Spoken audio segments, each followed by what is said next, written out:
교재 90페이지를 제가 읽겠습니다. 하나님께서 선지자 예후를 통하여 바하사의 죄를 꾸짖습니다. 예언대로 바하사가 죽고 그의 아들 엘라가 왕이 됩니다. 2년을 통치한 엘라는 시므리의 모반으로 죽게 되고 시므리는 오므리의 모반으로 죽게 됩니다. 오므리는 12년 동안 이스라엘을 통치하며 사마리아 성읍을 건축합니다. 그리고 오므리의 아들 아합은 이전보다 더 큰 악을 행합니다. 엘리야는 아합에게서 가뭄을 예언합니다. 엘리야는 그리 시냇가와 사르밧 과부의 집에 머물렀고 하나님께서는 과부의 집에 밀가루에 기름이 떨어지지 않게 하시고 과부의 죽은 아들도 살리십니다. 오늘 함께 읽은 열왕기상 16장에서는 북왕국 이스라엘을 다스렸던 5 왕에 대한 이야기가 나타나고 있습니다. 북이스라엘 3대 왕 바하사부터 차례대로 엘라, 시므리, 오므리, 아합까지 총 5왕의 이야기가 짧게 전개되고 있습니다. 그런데 16장 말씀에 나오는 이 5 왕들, 하나님 보시기에 선한 왕이었을까요? 그렇지 않습니다. 하나님 보시기에 모두 악한 왕들이었습니다.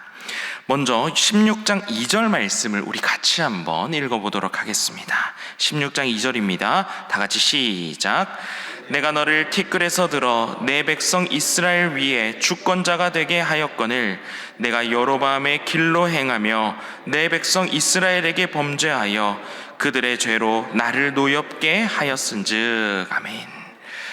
15장 마지막 부분부터 해서는 북왕국 이스라엘의 3대 왕 바하사의 악함을 보시고 하나님께서 선지자 예후를 보내시어 그의 죄를 꾸짖는 장면이 나타납니다. 조금 전에 읽었던 2절 말씀이 그 내용인데요. 하나님께서 보잘것없었던 바하사를 세워주시고 주권자가 되게 하셨다라고 기록하고 있습니다. 왕으로 세우신 분도 하나님이시고 그에게 왕으로서의 권세와 힘을 주신 분도 하나님이시다라는 것을 먼저 이야기하고 있는 것입니다. 그런데 하나님께서 위임해 주신 그 힘을, 권력을 하나님께서 세워주신 그 자리에서 하나님 뜻대로 사용하는 것이 아니라 자신의 욕망대로 사용했다는 것입니다. 여러분, 이것이 권력 남용입니다. 하나님께서 백성들을 바르게 이끌라고 주신 힘을, 하나님을 믿고 하나님을 섬기라고 주신 그 모든 힘과 권력을 하나님을 위해서 사용하지 않았고 자신의 뜻대로 자기 마음대로 우상 숭배하는 일에 사용을 했다라는 것입니다. 여러분, 우리도 마찬가지입니다. 하나님께서는 우리에게 직분을 허락하여 주셨습니다. 사명을 허락하여 주셨습니다. 그리고 하나님께서는 사명을 주시면서 그 사명을 잘 감당할 수 있도록 필요한 은혜와 힘과 능력 또한 우리에게 허락하여 주셨습니다. 하나님께서 우리에게 주신 건강과 힘, 하나님께서 우리에게 주신 모든 은사와 사명들을 여러분 하나님 뜻대로 잘 사용하고 계십니까? 아니면 혹시 나를 드러내고 내 욕망을 채우는 일에 사용하고 있습니까?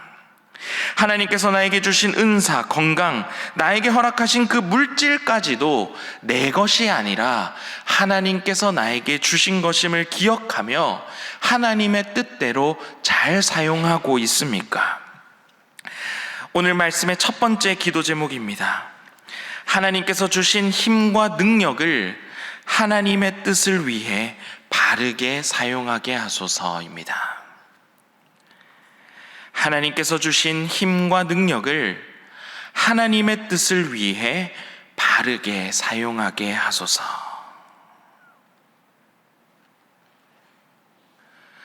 이번 한 주간도 우리가 살아갈 때 꼭 기억해야 될 것은 하나님께서 나에게 허락하신 모든 것들을 통하여 우리는 하나님의 뜻을 이루는 일에 힘써야겠습니다.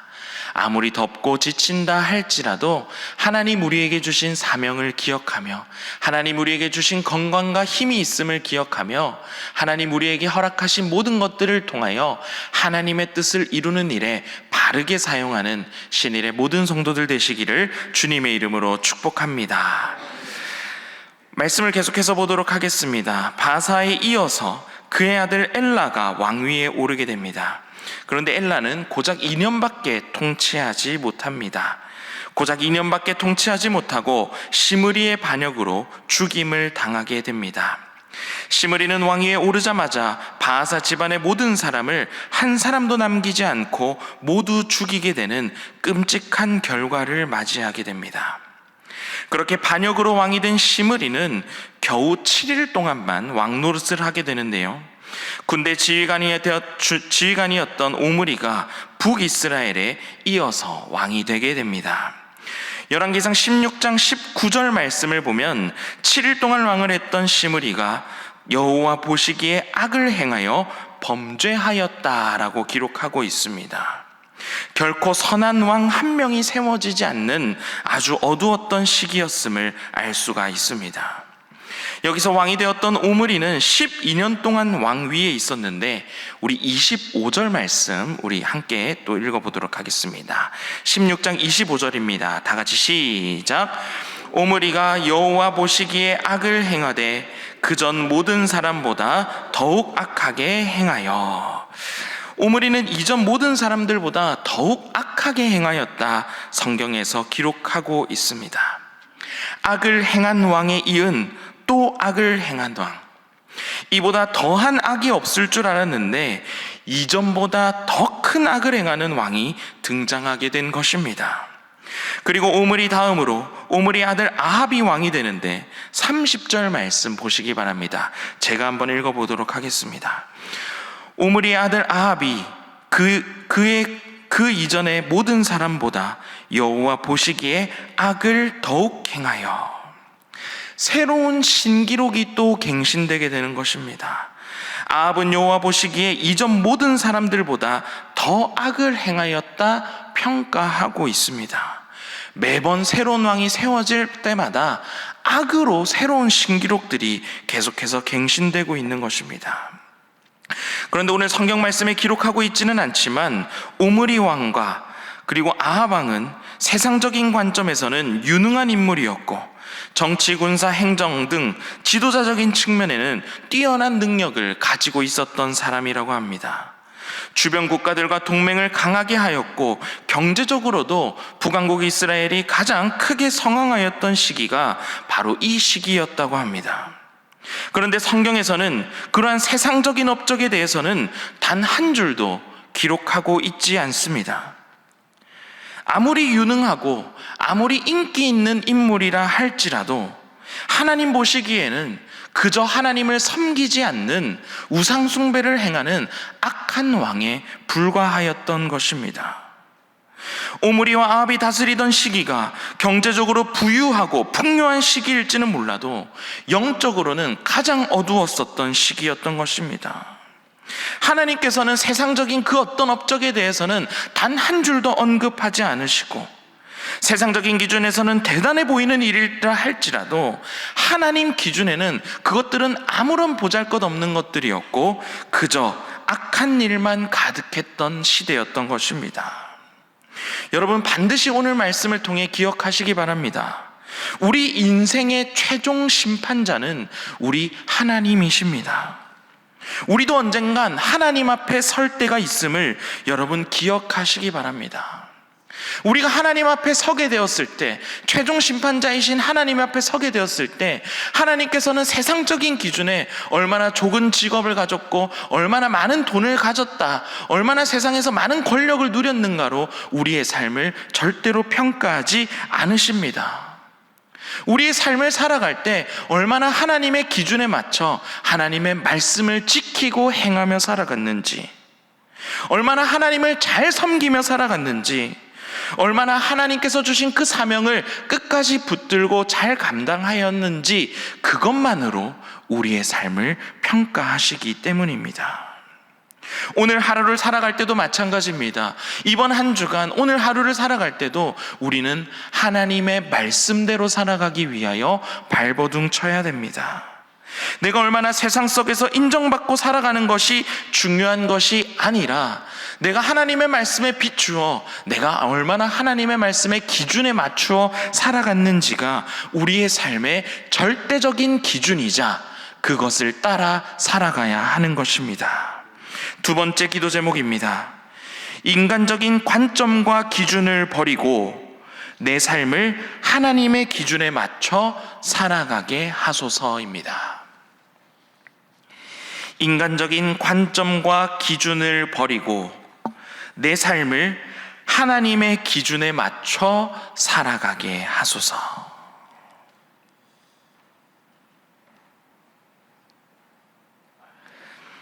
하나님을 떠나 사는 삶은 아무런 의미가 없습니다. 오므리와 아합으로 이어지는 오므리 왕가는 역사적으로 북왕국 역사상 가장 강력한 국가를 만들었을지는 몰라도 하나님 보시기에는 가장 악한 왕조, 이전보다 더 악한 왕조가 없다라고 평가될 정도로 가장 악한 왕조로 평가받고 있습니다. 모든 역사를 움직이고 주관하시는 분이 하나님이심을 기억하며 하나님의 기준에 맞춰 오늘 하루도 살아가는 모든 성도들 되시기를 주님의 이름으로 축복합니다. 열왕기상 17장은 엘리야라는 인물이 등장하는 것으로 시작합니다. 우리 17장 1절 말씀 같이 한번 읽어보도록 하겠습니다. 다 같이 시작. 길르앗에 우거하는 자 중에 디셉 사람 엘리야가 아합에게 말하되 내가 섬기는 이스라엘의 하나님 여호와께서 살아계심을 두고 맹세하노니 내 말이 없으면 수년 동안 비도 이슬도 있지 아니하리라 하니라. 아멘. 열왕기상 17장 1절은 엘리야라는 인물이 등장하며 1절 시작하자마자 아합 왕에게 찾아가서 땅에 가뭄이 시작될 것을 통보하는 내용으로 시작합니다. 수년 동안 비도 이슬도 있지 않는 큰 가뭄을 아합 왕 앞에서 당당하게 예고하고 있는 것입니다. 당시 아합 왕과 이스라엘은 바알을 섬기며 우상 숭배에 빠져 있었습니다. 그들은 바알이 비를 내려줘서 땅을 풍요롭게 만든다고 굳게 믿고 있었고 그들의 풍요로운 삶을 위해서 바알을 숭배하고 있었습니다. 그런데 지금 엘리야가 아합 왕에게 가서 가뭄을 선포하고 있는 것은 너희가 비를 내리고 풍요를 준다고 믿고 있는 신인 바알은 가짜 신이라고 선포하는 것과 같은 것입니다. 단순히 가뭄을 예고하는 것을 넘어서서 지금 너희들이 믿고 있는 그 우상 숭배의 행위는 아무런 보잘것없는 행위라는 것을 당당하게 선포하는 것과 같은 것입니다. 모두가 불순종과 우상 숭배에 빠져 있는 세상 속에서 그 중심에서 하나님만이 참된 신임을, 오직 하나님만이 살아계신 분임을 당당하게 선포하고 있는 것입니다. 그래서 세 번째 기도 제목입니다. 세상 속에서 하나님의 말씀을 외치고 선포하는 자로 살게 하소서입니다. 세상 속에서 하나님의 말씀을 외치고 선포하는 자로 살게 하소서입니다. 오늘 17장 1절에 바로 등장하는 이 엘리야의 당당한 선포는 여러분 결코 쉬운 선포가 아니었습니다. 목숨을 건 선포였으며 우상 숭배로 팽배해진 그 세상의 중심에서 하나님의 살아계심을 선포하고 있는 것입니다. 우리도 마찬가지입니다. 우리의 입술을 통하여 하나님의 사랑을 선포해야 됩니다. 하나님의 위대하심을 선포해야 되고 하나님의 살아계심을 선포할 수 있어야 합니다. 미움과 다툼이 가득한 세상 속에서 하나님의 사랑을 선포해야 되며 하나님이 없다고 말하고 살아가는 세상 속에서 하나님은 살아계시다, 하나님은 위대하시다, 우리는 우리의 입술을 통하여 선포하며 살아갈 수 있어야겠습니다. 오늘 말씀에 나오는 엘리야처럼 세상 속에서 당당한 그리스도인으로 하나님의 살아계심을 선포하며 살아가는 신일의 모든 성도 되시기를 주님의 이름으로 축복합니다. 우리 오늘은 이 세 가지 기도 제목을 놓고 우리 함께 기도하도록 하겠습니다. 첫 번째 기도 제목은 하나님께서 주신 힘과 능력, 하나님의 뜻을 위하여 올바르게 사용하게 하소서. 두 번째 기도 제목은 인간적인 관점과 기준을 버리고 내 삶을 하나님의 기준에 맞춰 살아가게 하소서. 세 번째 기도 제목은 세상 속에서 하나님의 말씀을 외치고 선포하는 자로 살아가게 하소서입니다. 오늘 이 모든 기도 제목을 놓고 우리 시간 함께 기도하도록 하겠습니다. 주여 믿습니다. 주여 믿습니다. 주여 믿습니다.